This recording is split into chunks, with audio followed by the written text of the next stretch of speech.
GHMC Serilingampally 111వ division BHEL ఎంఐజీలో మహిళా సంఘ committee Serilingampally అధ్యక్షులు అడ్వకేట్ రమేష్ యాదవ్ ఆధ్వర్యంలో ఏర్పాటు చేయడం, ముఖ్య అతిథిగా తెలంగాణ రాష్ట్ర బీసీ ఐక్యవేదిక అధ్యక్షులు బేరి రామచంద్ర యాదవ్ పాల్గొనడం జరిగింది.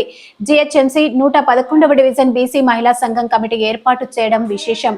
అడ్వకేట్ రమేష్ యాదవ్ షేర్లింగంపల్లి అధ్యక్షుల ఆధ్వర్యంలో జరిగిన మహిళా కమిటీ అధ్యక్షులుగా సంగమ్మ ముదిరాజ్ని, డివిజన్ అధ్యక్షులుగా శ్రీమతి జి మంగుబాయ్, ఉపాధ్యక్షులుగా శ్రీలత, ప్రధాన కార్యదర్శిగా సాజిదా బేగం, తపస్సు బేగం గార్లను కార్యదర్శులుగా శ్రీదేవి, సంయుక్త ఆర్గనైజింగ్ సెక్రటరీగా నియామకం చేయడం జరిగింది.